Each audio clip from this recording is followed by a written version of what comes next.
Good morning everyone. आज के इस लेक्चर में बीएड एंट्रेंस एग्ज़ाम के लिए इंग्लिश लैंग्वेज कंटेंट टेस्ट ईएलसीटी का जो एग्ज़ाम होता है उसके लिए हम अपने लास्ट मॉक टेस्ट को सॉल्व करेंगे। इसके पहले भी मैं 2 मॉक टेस्ट आपको इस एग्ज़ाम के लिए और प्रोवाइड कर चुका हूँ।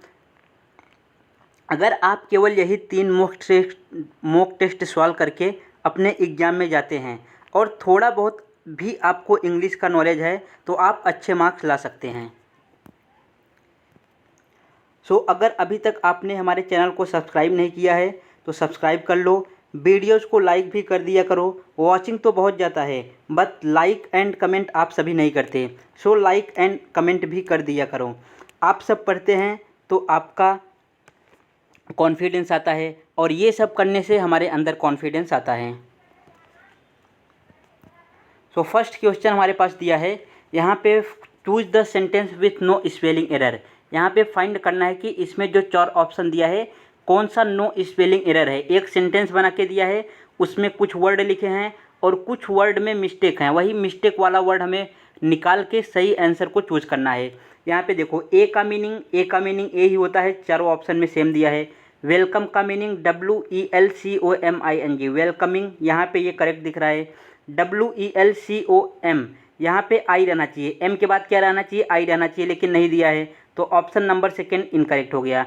अब वेलकमिंग यहाँ पे भी सही है, वेलकमिंग यहाँ पे भी सही है। अब वॉइस की मीनिंग चेक करो, वॉइस का मीनिंग क्या होता है, VOICE, वॉइस का मीनिंग यहाँ पे सही लिखा है VOICE। ये ऑप्शन चेक करने की ज़रूरत नहीं है, ये एलिमिनेट हो गया है।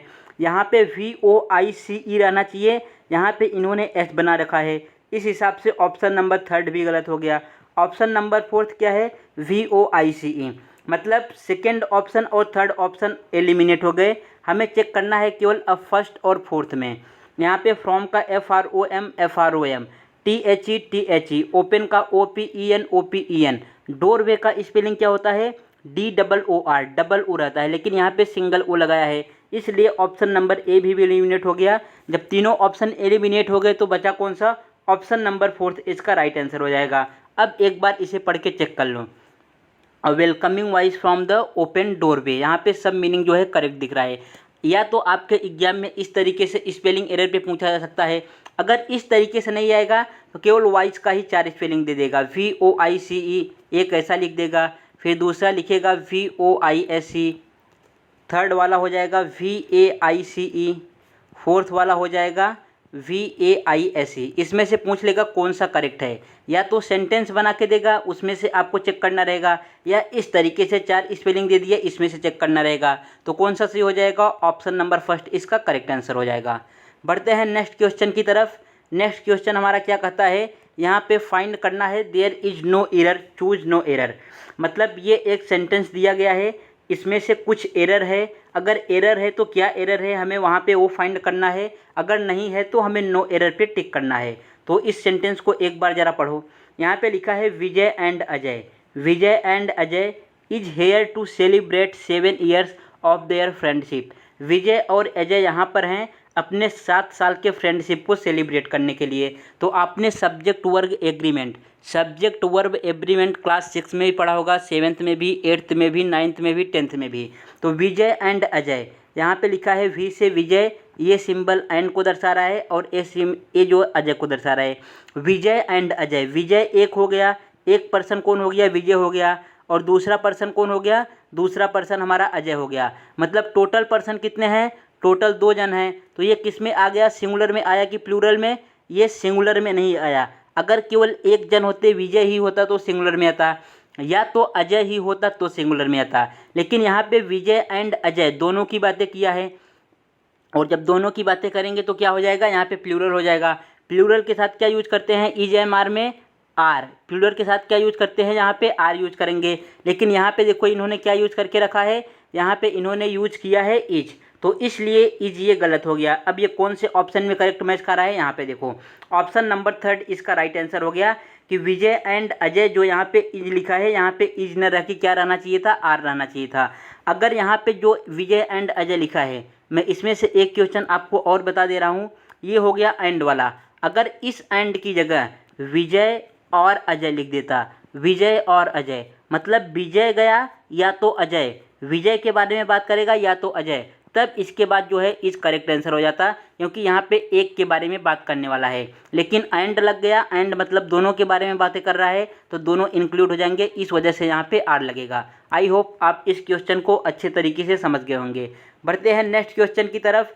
नेक्स्ट क्वेश्चन हमारा क्या है, यहाँ पे फाइंड करना है करेक्ट इनडायरेक्ट। डायरेक्ट और इनडायरेक्ट का क्वेश्चन दिया है, तो डायरेक्ट और इनडायरेक्ट के क्वेश्चन को किस तरीके से सॉल्व करते हैं। देखो यहाँ पे टीना सेट, ये जब कॉमा और इन्वर्टेड कॉमा हटेगा, इस कॉमा और इन्वर्टेड कॉमा की जगह हटा के हम क्या लगाते हैं, डैट लगाते हैं। यहाँ पे क्या लगाएंगे, डैट लगाएंगे। डैट इसलिए लगाएंगे क्योंकि ये हमारा सिंपल सेंटेंस में दिया है, पॉजिटिव सेंटेंस दिया है। तो यहाँ पे देखो सब जगह डैट लगाया है, यहाँ पे भी, यहाँ पे भी, यहाँ पे भी, यहाँ पे भी, मतलब चारों ऑप्शन में से कोई हो सकता है। ये माई है, आई से क्या बना, माई से बना। तो टीना क्या है, लड़की है। टीना सी, सी से क्या बन जाएगा, हर बन जाएगा। आई से क्या बनता है, आई से कन्वर्ट होता है माई में, आई से कन्वर्ट होगा माई में। इसीलिए टीना क्या है, सॉरी यहाँ पे थोड़ा मिस्टेक हो गया। आई से बनता है क्या, आई से हमारा बनता है मी, आई से बनता है मी, और मी से बनता है माई। आई कन्वर्ट होगा मी में और मी कन्वर्ट होगा माई में। इसी प्रकार सेम यहाँ पे टीना लिखा है। टीना किसका नाम है, टीना एक लड़की हो सकती है, तो इससे क्या बनेगा, सी। इसको क्या लिख सकते हैं, सी। लेकिन यहाँ पे सी नहीं आएगा। अगर आई से मी को बनाता तो टीना से हम सी को लिखते। इसने आई से माई को बनाया है, तो टीना से क्या बन जाएगा, सी से हमारा बन जाएगा हर गर्ल के लिए। अगर ये लड़का होता तो इसके लिए हिज बनता। यहाँ पे लड़की है तो सी बना, हर बना। अगर लड़का होता तो किस तरीके से बनता, ही बनता और हिम बनता।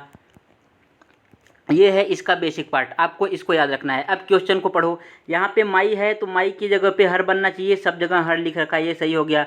उसके बाद फिर ये पेरेंट्स लिखा है। यहाँ पे देखो क्या है, are, A R E, are है। और डायरेक्ट इनडायरेक्ट में क्या होता है, डायरेक्ट इनडायरेक्ट में प्रेजेंट टेंस किस में बदल जाते हैं, पास्ट टेंस में, और पास्ट टेंस किस में कन्वर्ट होते हैं, पास्ट परफेक्ट टेंस में। तो अभी सब जगह चेक करो कि कहाँ पे पास्ट टेंस दिया है। ये तो आर दे दिया है, ये वाला ऑप्शन गलत हो गया। यहाँ पे वर दिया है, ये सही हो सकता है। यहाँ पे भी वर दिया, ये सही हो सकता है। यहाँ पे देखो हैव बीन दे दिया, ये भी ऑप्शन गलत हो गया।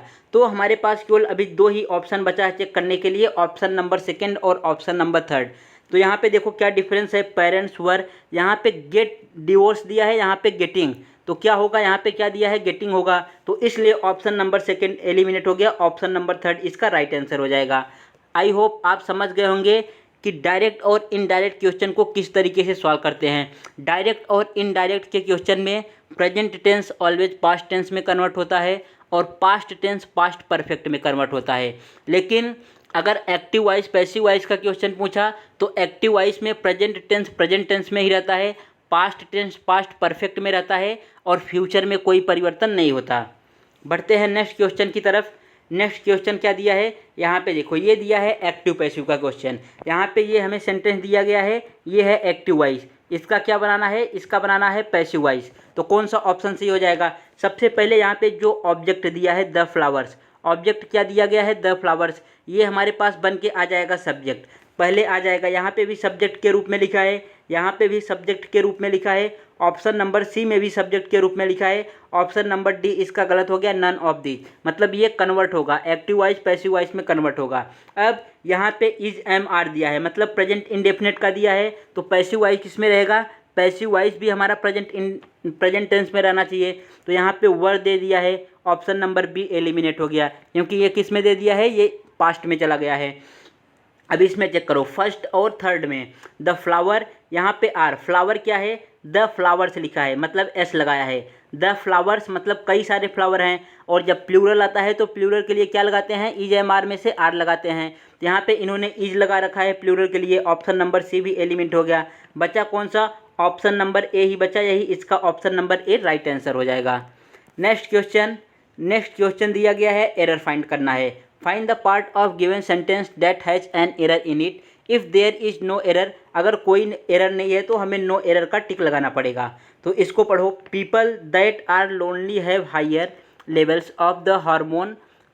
ओके, यहाँ पे मतलब क्या एरर दिख रहा है, people that are lonely, people के बाद क्या लगाया है, डैट आर, पीपल जो, इस डैट की जगह हम क्या लगा सकते थे, डैट की जगह हम लगा सकते थे who, people who are lonely, people जो अकेले हैं। डैट की जगह क्या आएगा हमारा, डेट की जगह आना चाहिए था हु, लेकिन उसने हु की जगह क्या लगा रखा है, डेट लगा रखा है। तो कौन से पार्ट में एरर हुआ, यहाँ पे जहाँ पे डेट पीपल डेट लिखा होगा उसी पार्ट में एरर होगा। अब ऑप्शन चेक करो, नो एरर तो होगा नहीं, इसमें एरर है हैव हायर लेवल्स ऑफ, ये भी गलत हो गया। देखो यहाँ पे लिखा है पीपल डेट, इस डेट की जगह क्या आना चाहिए था, हु आना चाहिए था। तो कौन से पार्ट में एरर हो गया, ऑप्शन नंबर 3 इसका राइट आंसर हो जाएगा। नेक्स्ट क्वेश्चन दिया है हमारे पास एक्टिव वॉइस पैसिव वॉइस से, active voice and passive voice. आपके एग्जाम में मोस्टली चांस है कि एक्टिव वॉइस और पैसिव वॉइस और डायरेक्ट इनडायरेक्ट को मिला के 2 से 3 क्वेश्चन देखने को मिल जाए। तो यहाँ पे किस तरीके से सॉल्व करेंगे, आशीष अनुराग मेक्स अ नॉइस, मतलब ये जो ऑब्जेक्ट दिया है यहाँ पे ऑब्जेक्ट क्या है, ऑब्जेक्ट है अ नॉइस, ये उठ के पहले आ जाएगा। तो यहाँ पे आशीष और अनुराग से ऑप्शन स्टार्ट किया है, ये गलत हो जाएगा। अ नॉइस यहाँ पर भी है, अ नॉइस यहाँ पर भी है, अ नॉइस यहाँ पर भी है। अब ये मेक्स क्या है हमारा, मेक्स हमारा है प्रेजेंट टेंस। मेक्स कौन सा टेंस होता है, प्रेजेंट टेंस। जो आएगा आंसर वो भी प्रेजेंट टेंस में ही रहना चाहिए। तो अब टेंस के हिसाब से एलिमिनेट करो कौन सा ऑप्शन हटेगा। यहाँ पे इज मेकिंग लगा रखा है, यहाँ पे इज मेड, यहाँ पे केवल मेक्स लगा रखा है, तो ये तो गलत हो गया। ऑप्शन नंबर ए इसका गलत हो गया। अब इस इज मेकिंग और इज मेड में मतलब जो मेक है ये क्या है, वर्ब का फर्स्ट फॉर्म। मेक क्या है हमारा, वर्ड का फर्स्ट फॉर्म, और वर्ब का फर्स्ट फॉर्म ऑलवेज किस में चेंज होता है, वर्ब के थर्ड फॉर्म में चेंज हो जाएगा। फर्स्ट फॉर्म किस में चेंज हो जाएगा, वर्ब के थर्ड फॉर्म में चेंज हो जाएगा। और मेक का थर्ड फॉर्म होता क्या है, मेक का थर्ड फॉर्म होता है MADE, मेड। कौन से ऑप्शन में मेड लिखा है, ऑप्शन नंबर 4 थी इसका राइट आंसर हो जाएगा, क्योंकि यहाँ पे लिखा है अ नॉइस इज मेड, यहाँ पे मेकिंग लिख दिया है, इसलिए ऑप्शन नंबर सी गलत हो गया। इस तरीके से आपको पूरा सवाल नहीं करना है, एक एक पॉइंट को पकड़ना है और ऑप्शन को एलिमिनेट करते हुए चलना है। नेक्स्ट क्वेश्चन भी हमारा इसी पे दिया है, the mad dog bit the bigger, the mad dog bit the bigger. ये जो द बिगर है मतलब द भिखारी है, ये हमारा ऑब्जेक्ट है। ये एक्टिव और पैसिव वॉइस में सब्जेक्ट बन के आगे आएगा। तो द बिगर से स्टार्ट किया है, यहाँ पे भी है, यहाँ पे भी है। ऑप्शन नंबर डी इसका एलिमिनेट हो गया, क्योंकि द मैड डॉग से स्टार्ट कर दिया। लेकिन आना क्या चाहिए था, पहले हमारे पास द बिगर आना चाहिए था। अब आगे सॉल्व करो, आगे क्या होगा इसमें। देखो ये बिट किस में है, बिट किस में हमारा दिया है, बिट है सेकेंड फॉर्म। बिट क्या है हमारा, सेकेंड फॉर्म। सेकेंड फॉर्म है तो इसमें कौन सा होगा, या तो वाज आएगा या तो बर आएगा। तो यहाँ पे इज लिख रखा है, ये वाला गलत हो गया। यहाँ पे भी इज लिखा है, ये वाला भी गलत हो गया। यहाँ पे was bitten by the mad dog, option number 3 इसका करेक्ट आंसर हो गया। बढ़ते हैं नेक्स्ट क्वेश्चन की तरफ। नेक्स्ट क्वेश्चन क्या कहता है हमारा, नेक्स्ट क्वेश्चन आ गया पैसेज का। ये अभी तक जितने थे आपके ग्रामर से रिलेटेड थे और वोकेबलरी से रिलेटेड थे। अब आ गया हमारा पैसेज, और पैसेज ही आपके एग्जाम के लिए मोस्ट इंपॉर्टेंट है, क्योंकि 20 क्वेश्चन जो है पैसेज से ही पूछे जाने हैं। तो इस पैसेज को आपको ध्यान से पढ़ना है। अगर आपको जो वर्ड पढ़ने नहीं आ रहा है, जैसे मान लो कोई वर्ड इसमें हार्ड आ गया और आप वो पढ़ नहीं पा रहे हैं, तो एक एक वर्ड को यहाँ पे नहीं पढ़ना है। जो नहीं पढ़ने आ रहा है उसको छोड़ के आगे बढ़ जाओ। केवल आपको इस पैसेज का थीम समझना है कि इस पैसेज का थीम क्या है, सेंट्रल आइडिया क्या है, ये पैसेज किसके बारे में जो है इन्फॉर्मेशन देना चाहता है, इतना ही आपको समझना है। इसके हिसाब से ऑप्शन को जो क्वेश्चन आएगा सॉल्व करना है। इस पर मैंने 5 क्वेश्चन बनाए हैं, तो एक बार इस पैसेज को आराम से पढ़ो आप। देखो यहाँ पे क्या लिखा है, वी आर टेम्पेड। मान लो किसी को ये वी आर पढ़ने आ रहा है, ये नहीं पढ़ने आ रहा है, तो इसको छोड़ दो, आगे बढ़ जाओ। We are tempted to assume that technological progress is the progress and that material success is the criterion of civilization. Okay, in the eastern people में become fascinated by the machines and techniques and use them as western nation to do build industrial organization and large military establishment. Okay, आप इनका मतलब समझते चलो कि इनका मतलब क्या करना चाहता है। दे विल गेट इन्वॉल्व, मतलब ये इसमें इन्वॉल्व होते हैं in the power of politics के पावर में, and drift into the danger of the death, मतलब इसको कहाँ डेथ तक ले जाते हैं, उतने डेंजर तक इसको ले जाते हैं। साइंटिफिक एंड टेक्नोलॉजिकल, जो साइंटिफिक एंड टेक्नोलॉजिकल है सिविलाइजेशन, ब्रिंग द अपॉर्चुनिटी लाता है, and great rewards but also great risk, मतलब ये ग्रेट रिवार्ड्स तो लाता है, ये अपॉर्चुनिटी तो लाता है, और क्या होता है इसमें ग्रेट रिस्क, बहुत ज़्यादा खतरा रहता है। एंड द, ये नहीं पढ़ने आ रहा है, ऐसा नहीं कि मुझे नहीं पढ़ने आ रहा है, मैं आपको बता रहा हूँ कि आपको किस तरीके से सॉल्व करना है। अगर मुझे पढ़ना होता, मुझे ना पढ़ने आता तो मैं पहले ही लिख रहता, उस हिसाब से पढ़ देता। लेकिन यहाँ पे बस केवल मैं इसलिए नहीं पढ़ रहा हूँ बड़े बड़े वर्ड कि आपके मन में भी ऐसे ही बैठे। जो इंग्लिश पढ़ना जानते हैं उनके लिए तो ये बहुत आसान है, लेकिन बहुत सारे स्टूडेंट ऐसे होते हैं जो इंग्लिश पढ़ना नहीं जानते हैं, तो वो इस क्वेश्चन में जो है फंस सकते हैं। उनके हिसाब से मैं इसको सॉल्व करा रहा हूँ कि जहाँ पे आपको प्रॉब्लम हो, मतलब न पढ़ पा रहे हो या कोई बड़ा वर्ड आ गया तो उसको छोड़ दो। ऐसा नहीं कि अब आप एग्जाम में बैठे हो तो 60 मिनट का टाइम मिलता है, 1 घंटे का, टोटल 50 क्वेश्चन सॉल्व करना रहता है। अगर एक आध गलत भी हो गया तो यहाँ पे नेगेटिव मार्किंग है नहीं। इस हिसाब से आपको ऐसा नहीं कि 2 पैसेज आएगा तो आप 20 से 30 मिनट पैसेज को ही पढ़ने में निकाल दो बैठा बैठा के, वहाँ ऐसा नहीं करना है। जो नहीं पढ़ने आ रहा है उसको छोड़ के आगे बढ़ो। यहाँ पे पढ़े आप ग्रेट रिस्क एंड, ये नहीं पढ़ने आ रहा है तो इसको छोड़ दो, बस केवल दिमाग में देखो। हाँ, ये लिखा है if machines get into the saddle all powers progress will be have been in the van. The problem facing us in the universal ones, both east and west are the with the same dangerous and face the same density. Science and technology, जो science and technology है, are neither good nor bad. ये आपको point याद रखना है। Science and technology कैसा है, न तो अच्छा है न तो बुरा है। They are not to be taboo, ये आपको वर्ड याद रखना है। टैबो हाईलाइट किया है, इसका मतलब कुछ न कुछ इससे पूछने वाला है। तो टैबो, टैबो मतलब क्या होता है? टैबो मतलब होता है किसी चीज़ पे पाबंदी लगाना या रोक लगाना। But tamed and assigned there proper place, they become the danger only if they become ideals. ये कब डेंजर हो जाते हैं? दे बिकम डेंजर ओनली, ये तभी डेंजर हो जाते हैं इफ़ दे बिकम आइडियल, ये हमसे ज़्यादा सिमिलर हो जाते हैं। जैसे आप ज़्यादा मोबाइल फ़ोन यूज करते हो, ज़्यादा टीवी देखते हो, ज़्यादा टिकटॉक देखते हो, इंस्टाग्राम रील देखते हो, तो अगर आप 5 से 6 महीने ऐसे लगातार करते रहे तो 100% ये गारंटी है, अगर आपको अभी तक चश्मा का नंबर नहीं है, नंबर नहीं लगा है, चश्मा नहीं लगा है, तो 100% आपको 5 से 6 महीने बाद चश्मा लग जाएगा।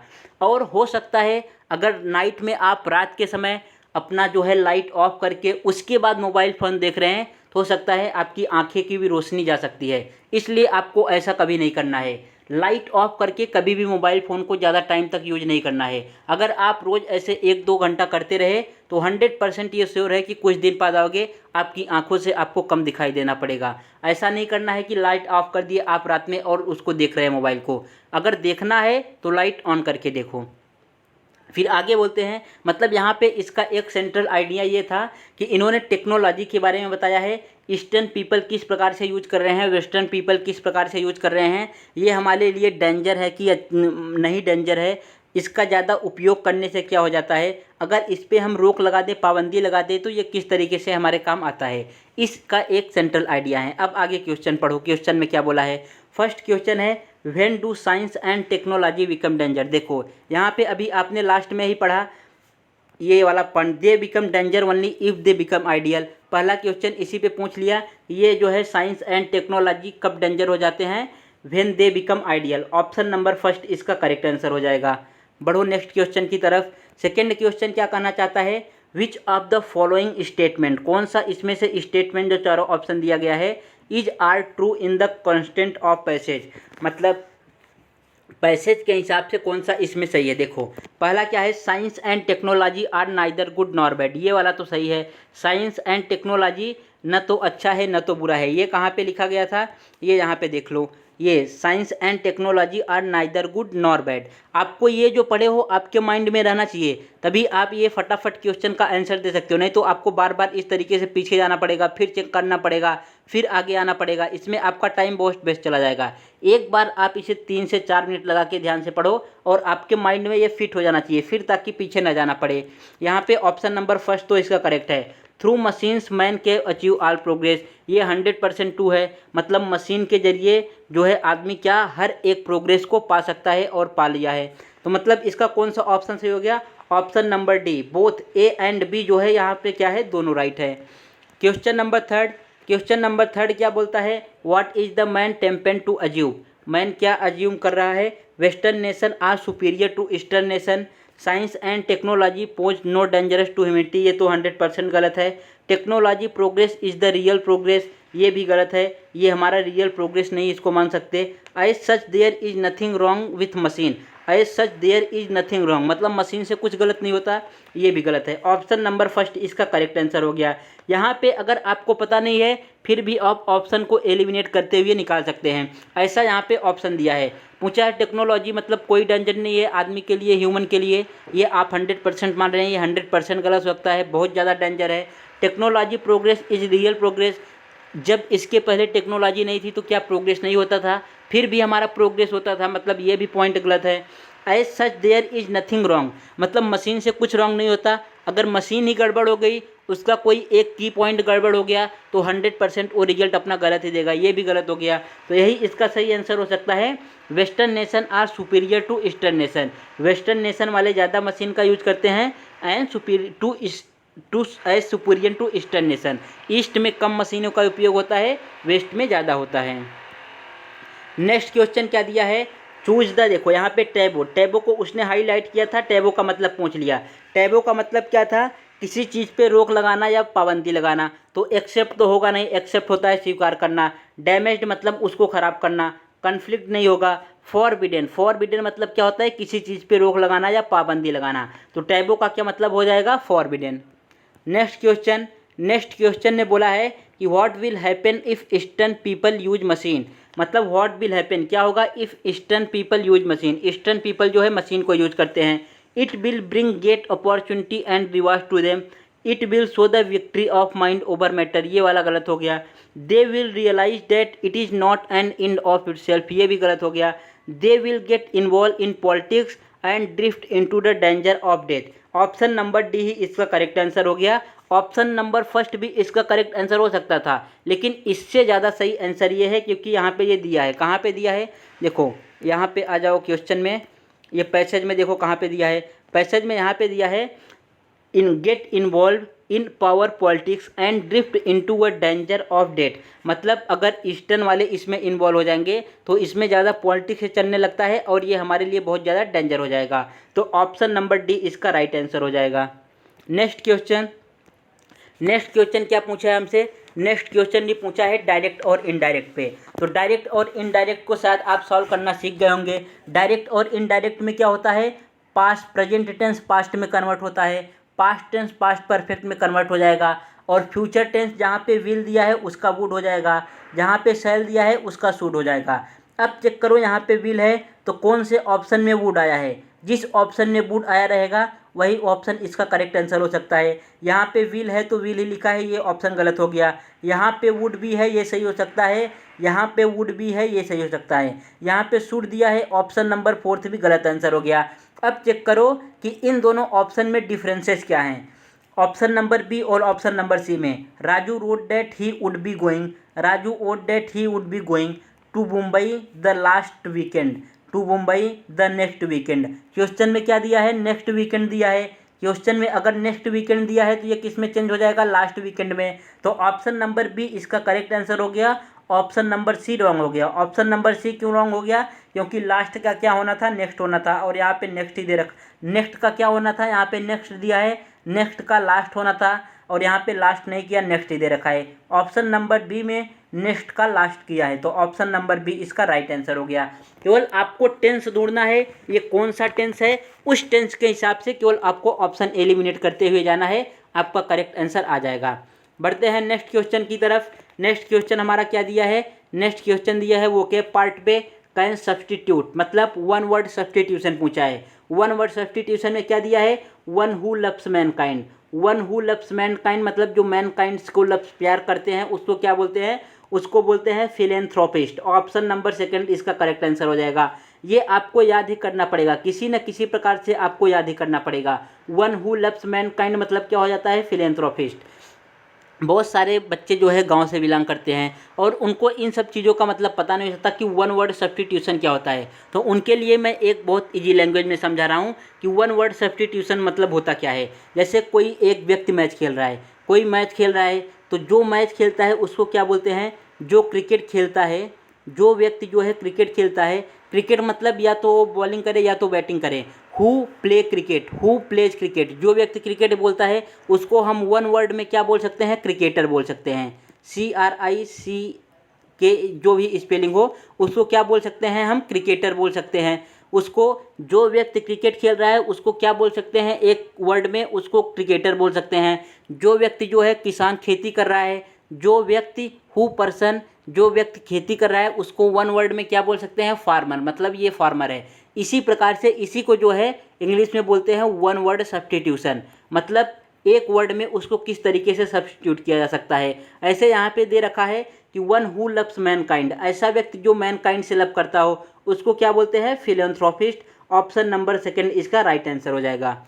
नेक्स्ट क्वेश्चन क्या दिया है, नेक्स्ट क्वेश्चन हमारे पास दिया है फिल इन द ब्लैंक से। ये है ग्रामर का पार्ट। ग्रामर के पार्ट में क्या पूछा है, यहाँ पे वाज वर्ड दिया है, यहाँ पे मेक मेक्स दिया है। इसका मतलब ये पूछा है टेंस से क्वेश्चन कि टेंस को किस प्रकार से फिल करेंगे। तो यहाँ पे भी देखो किस प्रकार से आएगा, one of the student of our class. इसका मतलब क्या होता है, one of the student of our class, हमारे क्लास का एक student. One of the student of our class मतलब होता है कि समझो आपका एक क्लास है, आप एक क्लास में हो, उसमें 50 से 60 बच्चे हैं, 50 to 60 स्टूडेंट हैं, उसमें से केवल एक बच्चा सेलेक्ट हुआ। उसमें से क्या बोल रहा है, केवल एक बच्चा सेलेक्ट हुआ। ये बात कितने की कर रहा है, बात तो केवल एक की कर रहा है। एक क्या है हमारा, एक सिंगुलर है, और सिंगुलर के लिए क्या लगा देंगे, वाज लगा देंगे। तो यहाँ पे कौन सा ऑप्शन करेक्ट हो जाएगा, वाज वाला करेक्ट हो जाएगा। One of the student of our class was selected, हमारे क्लास में से केवल एक ही बच्चा सेलेक्ट हुआ। ये जो of the student of our class लिखा है इसको बोलते हैं प्रीपोजिशन। प्रीपोजिशन मतलब उस बच्चे के बारे में ये बता रहा है कि वो बच्चा कहाँ से है, हमारे ही क्लास का एक बच्चा है, इसको बोलते हैं प्रीपोजिशन। तो यहाँ पे क्या आ जाएगा, ऑप्शन नंबर फर्स्ट इसका करेक्ट हो जाएगा, वाज। अब सेकेंड वाला देखो, age and experience. Age and experience के साथ आपको डायरेक्ट याद रखना है, इसके साथ क्या लगाते हैं, मेक्स, MEKES, इसके साथ क्या लगाएंगे, मेक्स। जो चीज़ एज के हिसाब से मिले, मतलब आप बुजुर्ग हो गए हो, कोई बहुत बुढ़ा हो जाता है तो उसको सीनियर सिटीजन का दर्जा मिल जाता है। जिसके पास एक्सपीरियंस है कहीं पे भी जाएगा वो ऑलवेज फ्रेशर से ज़्यादा जो है पैसा पाएगा, या तो कहीं कंपनी में जाए या तो कहीं घर पे रहे। तो इसलिए एज और एक्सपीरियंस के साथ ऑलवेज क्या लगाते हैं, makes. Age and experience makes a man wise. Next question भी फिल इन द ब्लैंक्स का है। यहाँ पे इन्होंने आर्टिकल के बारे में पूछा है कि आर्टिकल को किस तरीके से फिल करते हैं। तो यहाँ पे देखो आर्टिकल को किस तरीके से फिक्स करेंगे। आर्टिकल दो टाइप का होता है, एक होता है डेफिनेट आर्टिकल और एक होता है इनडेफिनेट आर्टिकल। एक में आता है ए और एन और दूसरे में आता है द क्या है, द हम फिक्स चीज़ों के लिए लगाते हैं जिनके बारे में हमें पहले से जानकारी हो। ए और एन फिक्स चीज़ों के लिए नहीं लगाते हैं। तो यहाँ पे देखो ये लिखा है the guide knows way. The guide knows मतलब जानते हैं, वे गाइड जो है जो रास्ता दिखाते हैं वो क्या जानते हैं, वे जानते हैं। तो यहाँ पे ए और एन ऑप्शन कट जाएगा, नन तो होगा नहीं, कौन सा ऑप्शन सही हो जाएगा, THE। मतलब जो रास्ता दिखाते हैं उनको इतना नॉलेज है कि वो आपको सही रास्ता दिखा सकते हैं, आपको वो सही गाइड कर सकते हैं। जो आपको गाइड करेंगे वो आपको सही रास्ता दिखा देंगे, मतलब ये परफेक्ट है कि उनको इतना नॉलेज है। तो यहाँ पे करेक्ट आंसर क्या हो जाएगा, THE, the. Honest man speak the truth. Honest man ईमानदार व्यक्ति क्या बोलता है, द ट्रूथ, हमेशा क्या बोलेगा, सच्चाई ही बोलेगा। तो इसलिए यहाँ पे भी द लग जाएगा। मतलब दोनों क्वेश्चन में क्या आना था, दोनों क्वेश्चन में द आना था। इसके पहले मैं जो वीडियो सॉल्व कराया हूँ उसमें भी आर्टिकल के 3 से 4 क्वेश्चन ऐड किए थे, वहाँ पे और सारी वैरायटी थी। अगर आपको इतने से न समझ में आए तो आप उस वीडियो को देख के और अच्छे से समझ सकते हो। बढ़ते हैं नेक्स्ट क्वेश्चन की तरफ। नेक्स्ट क्वेश्चन क्या दिया है हमारा, ईडियम एंड फ्रेज से। ईडियम एंड फ्रेज से आपके एग्जाम में 3 से 4 क्वेश्चन पूछे जाएंगे। यहाँ पे बोला है find and square, fair and square. Fair and square मतलब क्या होता है, फेयर मतलब एकदम साफ साफ, इस तरीके से साफ साफ बना है, और स्क्वायर मतलब एक स्क्वायर जिसका लेंथ और ब्रेथ बराबर रहे, इसको बोलते हैं ऑनेस्ट। ऑनेस्ट मतलब बिल्कुल ईमानदार। फेयर एंड स्क्वायर मतलब क्या हो जाएगा हमारा, ऑनेस्ट। कौन से ऑप्शन में है, ऑप्शन नंबर फर्स्ट इसका करेक्ट आंसर हो जाएगा। फेयर एंड स्क्वायर मतलब ऑनेस्ट, ये आपको रट्टा मार के रखना है। फेयर एंड स्क्वायर मतलब क्या हो जाएगा, ऑनेस्ट। यहाँ पे ऑनेस्टी लिखा है, ऐसा नहीं, ये गलत हो जाएगा। इसका मतलब भी होता है ईमानदार। हिंदी में क्या मतलब होगा इसका, ईमानदार। और ईमानदार की जो वहाँ पे स्पेलिंग मीनिंग दे रखेगी वही सही है। यहाँ पे गुड लुकिंग ये गलत हो जाएगा, ये भी गलत हो जाएगा। फेयर स्किन्ड ये भी गलत, यही ऑनेस्टी, ऑनेस्ट मतलब ईमानदार। नेक्स्ट क्वेश्चन, नेक्स्ट क्वेश्चन दे रखा है हमें, यहाँ पे फाइंड करना है सेम कॉन्सोनेंट साउंड, मतलब इसमें से कौन सा कॉन्सोनेंट साउंड को सेम है। और सेकेंड वाले में फाइंड करना है सेम वॉवेल साउंड, कौन सा वॉवेल साउंड सेम है। तो इसको क्या करना पड़ेगा, इसको हमें हिंदी में पढ़ना पड़ेगा। ये किस तरीके से हिंदी में इसको पढ़ते हैं, यहाँ पे पहले वाले में क्या लिखा गया है, पहले वाले में लिखा गया है शिकागो, पहला स्पेलिंग क्या लिखा गया है शिकागो, ये स से स्टार्ट है। और दूसरा क्या लिखा गया है CHORUS, दूसरा किससे स्टार्ट है कोरस। मतलब कॉन्सोनेंट साउंड के लिए दोनों स्पेलिंग जो लिखे गए हैं वो एक ही हिंदी वर्ड से स्टार्ट होने चाहिए। ये स्टार्ट हो रहा है स से और ये स्टार्ट हो रहा है क से। ये क्वेश्चन है फोनेटिक्स का।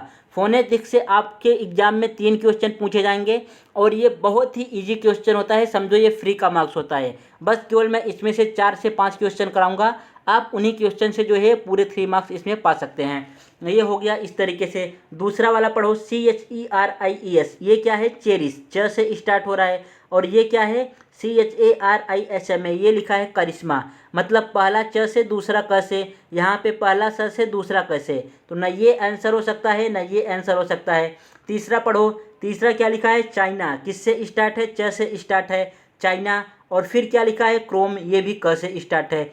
इंग्लिश में तो भले ही देखने को सेम लग रहे हैं, CH से स्टार्ट है CH से स्टार्ट है। CH को कहीं पे क पढ़ते हैं और CH को कहीं पे स पढ़ते हैं। जैसे आप केमिस्ट्री की स्पेलिंग सुने होंगे CHEMISTRY, तो इसको अभी च नहीं पढ़ेंगे, केमिस्ट्री नहीं पढ़ेंगे, इसको क्या पढ़ेंगे केमिस्ट्री, इसको क पढ़ते हैं। कहीं कहीं पे CH को च पढ़ा जाता है, कहीं कहीं पे CH को क पढ़ा जाता है। तो सेम इसी पे ये क्वेश्चन दिया गया है। अब ये पढ़ो, ये लिखा है चेक, चेक कैसे पढ़ेंगे च से पढ़ेंगे। और ये क्या लिखा है चैन, इसको कैसे पढ़ेंगे च से। मतलब यहीं पे जो है क्या मिल रहा है, दोनों च से स्टार्ट हो रहे हैं, तो इसलिए ऑप्शन नंबर डी इसका राइट आंसर हो जाएगा। ये तीनों ऑप्शन गलत हो गए, कौन सा ऑप्शन सही हुआ, ऑप्शन नंबर डी इसका राइट आंसर हो गया, यही सेम कांस्टेंट साउंड है। अब नेक्स्ट वाले में पूछा है, यहाँ पे फाइंड करना है वॉवेल साउंड। वॉवेल साउंड क्या होता है, जो एक लहजे में बोले जाए। मतलब यहाँ पे हुक ब्रुक लुक लिखा है, हुक बुक ब्रुक लुक, ये यहाँ पे आ गया इसलिए ये गड़बड़ हो गया। यहाँ पे इसको पढ़ो कैट बैट मैट, इसको पढ़ने पे कैसा लग रहा है cat bat mat, cat bat mat. तो ऑप्शन नंबर सेकेंड इसका राइट आंसर हो जाएगा, यही वॉवेल साउंड कर रहा है। विन वी सी, यहाँ पे ये गलत हो गया। Lead leg break, lead leg break, ये भी ऑप्शन गलत हो गया। तो कैट बैट मैट ही इसका करेक्ट आंसर हो जाएगा। इसमें से और 2 क्वेश्चन आपको याद रखना है। ये 2 क्वेश्चन कौन से हैं, ये हैं कि वॉवेल साउंड कितने होते हैं और कॉन्सोनेंट साउंड कितने होते हैं। वॉवेल साउंड हमारे पास टोटल इंग्लिश में लेटर कितने होते हैं, टोटल इंग्लिश में 26 अल्फ़ाबेट होते हैं, जिसमें से 5 वॉवेल होते हैं और 21 कॉन्सोनेंट होते हैं। लेकिन यहाँ पे इस तरीके से नहीं करना है। ये है फोनेटिक्स का क्वेश्चन। फोनेटिक्स को मैंने अपने लास्ट वाले वीडियो में बहुत अच्छे से एक्सप्लेन कर रखा है कि ये होता कहाँ है, इसका ओरिजिन कहाँ से हुआ था और इस पर कितने प्रकार के क्वेश्चन आपके एग्जाम में पूछे जाते हैं। तो यहाँ पे डायरेक्ट मैं आंसर बता रहा हूँ। वॉवेल कितने टाइप के होंगे, इसमें वॉवेल होते हैं 24 और वॉवेल होंगे 20। वॉवेल कितने टाइप के होंगे 20। कॉन्सोनेंट साउंड कितना होता है, कॉन्सोनेंट साउंड होता है 24 और टोटल साउंड कितना होता है, टोटल साउंड 44। यहाँ से आपको ये 3 क्वेश्चन और याद रखने हैं। बढ़ते हैं नेक्स्ट क्वेश्चन की तरफ। नेक्स्ट क्वेश्चन हमारा किसके बारे में दिया गया है, नेक्स्ट क्वेश्चन बोला है कि rearrange the part of sentence in the correct order. मतलब ये जो पहला वाला सेंटेंस दिया है ये फिक्स दिया गया है, मेनी पीपल को कुछ नहीं कर सकते, ये हमारा फिक्स है। और ये जो PQRS दिया है ये किस तरीके से रीअरेंज करेंगे कि यहाँ पे एक प्रॉपर सेंटेंस बन जाएगा। तो यहाँ पे स्टार्ट करो पढ़ना। सबसे पहले ऐसे क्वेश्चन में ऑप्शन पे नज़र मारते हैं। ये जो है P से स्टार्ट है, ये भी P से स्टार्ट है, ये भी Q से स्टार्ट है, ये भी Q से स्टार्ट है। मतलब जो ऑप्शन स्टार्ट होगा पहले या तो P से स्टार्ट होगा या तो Q से स्टार्ट होगा। तो हमें R और S को पहले पढ़ने की ज़रूरत नहीं है। मेनी पीपल के बाद पढ़ो, मेनी पीपल के बाद P को पढ़ो। Learn better when they have something, ये लिखा है। उसके बाद फिर मेनी पीपल के बाद Q में क्या लिखा है, hold in their hand. Many people hold in their hand, ये देयर किसके लिए यूज हुआ है अभी यहाँ पे पता नहीं। Hand and to get their head, तो यहाँ पे क्या आपको बेटर लग रहा है, मुझे तो बेटर लग रहा है कि मेनी पीपल के बाद P आना चाहिए। मेनी पीपल के बाद मैं P को प्रेफरेंस दे रहा हूँ क्योंकि मेनी पीपल के बाद P ही सही लग रहा है। मेनी पीपल लर्न बेटर, अच्छा सीखते हैं व्हेन दे हैव समथिंग टेंगिबल। उसके बाद फिर P के बाद P कौन से ऑप्शन में स्टार्ट है, ऑप्शन नंबर Q वाला रिमूव कर दो, ऑप्शन नंबर Q परफेक्ट नहीं बैठ रहा है। पी के बाद अब हमें पढ़ना है आर, पी के बाद पढ़ना है आर, मतलब पी के बाद तो आर फिक्स है, पी के बाद आर फिक्स है, तो आर क्या लिखा है, to work with a physical object they can. उसके बाद पी के बाद आर हो गया, आर के बाद क्या आएगा, क्यू आएगा कि यस आएगा, हमें यही चेक करना है। अब केवल एक ही ऑप्शन चेक करना है, आर के बाद जो है क्यू आएगा कि एस आएगा। तो चेक करो आर के बाद क्यू आने वाला है कि एस आने वाला है। आर के बाद जो है अगर क्यू को चेक करते हैं, Q to work with an physical object they can, Q में क्या लिखा है, hold in their hand and get their head, head के बाद फिर round and low cross 3D fingers make that possible. Option number A ही इसका correct answer लग रहा है। अब एक बार श्योर होने के लिए ऑप्शन नंबर सेकेंड को ही पढ़ लो, आर के बाद एस को पढ़ो, to work with a physical object they can round a low cost 3D printers make that possible, hold in their hands and get their head. ये ऑप्शन जो है सही नहीं लग रहा है, क्योंकि क्यू से जो है इंडिंग ही नहीं होगी, क्यू से हमारा जो है ये आंसर इन नहीं हो सकता। तो कौन सा ऑप्शन सही हो गया, इसका ऑप्शन नंबर फर्स्ट ही करेक्ट आंसर हो जाएगा। नेक्स्ट क्वेश्चन की तरफ बढ़ते हैं। नेक्स्ट क्वेश्चन क्या दिया गया है, नेक्स्ट क्वेश्चन पूछा है कि break the ice. Break the ice मतलब क्या होता है, चुप्पी तोड़ना। ब्रेक द आइस मतलब आप बहुत दिन से शांत हैं, कुछ बोल नहीं रहे हैं, इसको हिंदी में बोलते हैं चुप्पी तोड़ना। ये होता है बर्फ़ को तोड़ना। अगर इसका हिंदी में मतलब समझेंगे, ब्रेक द आइस मतलब बर्फ़ होता है, ब्रेक मतलब तोड़ना, बर्फ़ को तोड़ना। लेकिन इनको हिंदी में किस तरीके से रिलेट करते हैं, चुप्पी को तोड़ना। जैसे आप कहीं पे जा रहे हैं और बहुत दिन से शांत हैं, कुछ बोल नहीं रहे हैं, वहाँ पे कोई मीटिंग चल रही है, हर एक कोई इंसान अपना ओपिनियन दे रहा है कि इस तरीके से काम करना चाहिए, ऐसा होना चाहिए, लेकिन आप कुछ बोल ही नहीं रहे हैं, शांत हैं, फिर से आ जा रहे हैं, हर रोज़ ऐसा काम कर रहे हैं। लेकिन एक दिन ऐसा आया कि आपने ब्रेक द आइस मतलब अपने चुप्पी को तोड़ दिया, जितने दिन से आप शांत थे तोड़ दिया, और आप भी जो है उसमें इन्वॉल्व हो गए, कुछ ना कुछ बोलना स्टार्ट किए, उसी को बोलते हैं ब्रेक द आइस। तो कौन सा ऑप्शन इसमें सेटिस्फाई करेगा, ऑप्शन चेक कर लेते हैं। Make people meeting in first time feel uncomfortable, मतलब अनकंफर्टेबल यूज कराना, ये गलत हो गया। ब्रेक द आइस मतलब आप बोल दिए, उनको कंफर्टेबल फील करा रहे हो। Make people meeting first time feel sad, ये भी गलत हो गया। Make people meeting first time feel more, ये भी गलत हो गया। Make people meeting first time feel more comfortable, मतलब उनको कैसा महसूस कराना, कंफर्टेबल महसूस कराना। जब आप भी अपना ओपिनियन दोगे तो उनके लिए ज़्यादा फ़ायदेमंद रहेगा, तो वो कैसा कंफर्टेबल महसूस करेंगे। इसलिए इसका हो गया ऑप्शन नंबर फोर्थ। अगर इस तरीके से आपके एग्जाम में ऑप्शन नहीं आया, वो क्या कर सकता है, ये ईडीएम तो सेम रहेगा, ब्रेक द आइस तो सेम रहेगा, लेकिन वहाँ पे ऑप्शन केवल चेंज कर सकता है। इसलिए आपको इस ईडीएम का मतलब याद रखने को चलना है। ब्रेक द आइस मतलब क्या होता है कि चुप्पी तोड़ना, आप कहीं पे बहुत शांत हैं लेकिन अचानक आप एक दिन जो है बोलने लगे, उसको बोलते हैं break the ice. Next question, अभी मैंने जितने भी टाइप के क्वेश्चन लिए थे, हर एक टाइप के क्वेश्चन को मैंने आपको प्रैक्टिस कराया, और ये हमारा इसका था लास्ट पार्ट, इंग्लिश का लास्ट पार्ट था। अगर आप अभी तक नहीं पढ़े हैं इंग्लिश और थोड़ा बहुत आपको इंग्लिश आता है, तो इन्हीं आप 3 मॉक टेस्ट को सॉल्व करके जाओ। आप 100% जो है 50 मार्क्स में से 30 to 35 मार्क्स इन्हीं 3 मॉक टेस्ट से आपकी मदद से ला सकते हैं। और अगर अभी तक आप हमारे चैनल को सब्सक्राइब नहीं किए हैं तो चैनल को सब्सक्राइब कर दीजिए और वीडियोज़ को लाइक कर दिया करिए। और अगर कोई आपका फ्रेंड या रिलेशन में और तैयारी कर रहा है तो आप उनके साथ भी शेयर कर सकते हैं। और अगर आप किसी और एग्ज़ाम की तैयारी कर रहे हैं और किसी एग्ज़ाम पे आपको वीडियो चाहिए तो आप सब हमें कमेंट बॉक्स के माध्यम से बता सकते हैं। इसके अलावा मैं national water development agency NWDA बार का होता है, जो भाभा एटॉमिक रिसर्च का होता है, अग्निवीर की जो रैली आती है, अग्निवीर में army, navy, air force and SSC के जो एग्ज़ाम होते हैं, SSC, CGL, CHSL, MTS, इन सब एग्ज़ाम के लिए मैं मैथ्स और रीजनिंग का वीडियो प्रोवाइड करता हूँ, उनके मॉक टेस्ट को प्रोवाइड करता हूँ, और जितने प्रीवियस ईयर के क्वेश्चन हुए हैं उनको भी प्रोवाइड करता हूँ। अगर आपका कोई दोस्त या आप तैयारी कर रहे हो या कोई आपके रिलेशन में तैयारी कर रहा है तो आप इन हमारे वीडियो को उनके साथ शेयर कर सकते हो और उन्हें बता सकते हो। अगर आपका कोई और एग्ज़ाम आने वाला है, आप किसी और एग्ज़ाम की तैयारी कर रहे हो, तो भी हमें कमेंट माध्यम के ज़रिए से बता सकते हो, मैं उस एग्ज़ाम के लिए भी वीडियो बना दूँगा।